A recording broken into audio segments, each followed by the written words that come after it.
Hi నమస్తే అందరికీ. ఇదైతే పార్ట్ 2 వీడియో. పార్ట్ 1 వీడియో కావాలనుకుంటే మీరు కింద లింక్ ఉంటుంది, చూసేసేయండి. ఇక్కడైతే మా ఆడబడుచు వాళ్ళకి బట్టలు పెట్టిన తర్వాత మా కోడలు వాళ్ళకి బట్టలు పెట్టి బియ్యం పోస్తున్నారు. ఇక్కడైతే బట్టలు పెడుతుంది, బియ్యం పోస్తుంది మా కోడలు వాళ్ళ ఆడబడుచు. అంటే పిల్లల్ని తొట్టెల్లో వేసే రోజు ఖచ్చితంగా బట్టలు పెట్టి బియ్యం పోస్తారనమాట. దాని తర్వాత మా చిన్నోడిని ఉయ్యాలలో ఎలా వేస్తున్నారు, ఏమేమి చెప్తున్నారు అనేది చూపిస్తాను, చూసేసేయండి.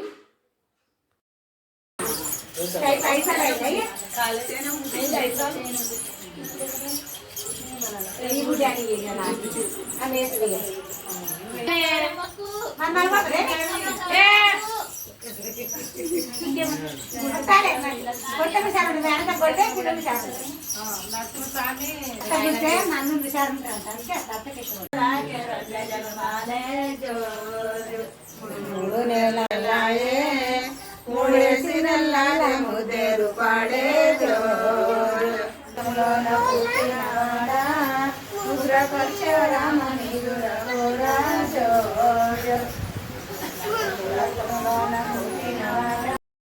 గింత లొల్లి గోల గోల వేస్తున్నాము. అస్సలు చిన్నోడైతే మాత్రం అస్సలు లేసలేడు. అసలు రాత్రి పడుకుంటాడని అడుగుతున్నాం మా కోడల్ని.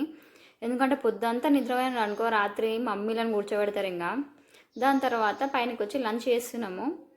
ఆ రోజు అయితే స్వీట్ ఉండే అండ్ చికెన్ ఉండే. నేనైతే ఆ రోజు సండే కాబట్టి చికెన్ వేసేసుకున్నా, చికెన్ లాగించేసినాం అనమాట. తినొచ్చేసి మా ఆడబడుచు వాళ్ళ బెస్ట్ ఫ్రెండ్, నువ్వు లక్ష్మి కదా అని అడిగితే షాక్ అయింది. నీకెలా తెలుసు అని చెప్పి అడుగుతుంది. అంటే అంతకుముందే మా ఆడబడుచు చెప్పింది మా ఫ్రెండ్ వస్తుందని. తనే కొంచెం కొత్తగా అనిపించింది. ఈ చిన్న క్యూట్ ఫెలో వచ్చేసి మా మన్మడు అస్సలు ఒక్క దగ్గర ఉంటలేడు, కానీ అందరి దగ్గరకు వస్తుండే ఎత్తుకుంటే. సబ్స్క్రైబ్ చేసుకోండి అనమాట.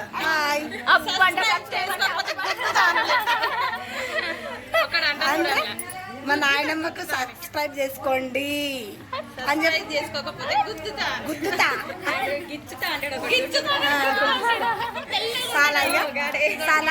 చాలా చెప్పండి. ఇక్కడ చూడు, నువ్వేనైనా నువ్వేరా. అర్రే అట్లా కాదురా. అరే అయ్యో ఇంకో సిగ్గు పడుతున్నావా? అదనమాట సంగతి. సబ్స్క్రైబ్ అంటే వేసుకోండి, లేకపోతే గుద్దుతారంట మా ఊడు వచ్చి. ఇంకా సాయంత్రం వరకు ముచ్చట్లేసి రిటర్న్ అయితే బయలుదేరినాము. ఇక్కడ బస్ స్టాండ్కి వచ్చి చూస్తే బస్సులో ఎక్కడానికి జనాలు అయితే జాతరలా ఉన్నారు. ఫ్రీ బస్ కారణంగానే అర్థం కాదు, మరి బస్సులు తక్కువైనాయో అర్థం కాదు, జనాలు ఎక్కువయ్యారో అర్థం అవుతలేదు. కానీ బస్సులలో మాత్రం మెట్ల వరకు కూర్చున్నారు. అసలు బస్సులో ఎక్కడానికి అయితే రాలేదు, డిస్టిక్ బస్లో. దాని తర్వాత లోకల్ బస్ స్టాప్ వరకు వచ్చేసి లోకల్ బస్లో వచ్చేసినాం.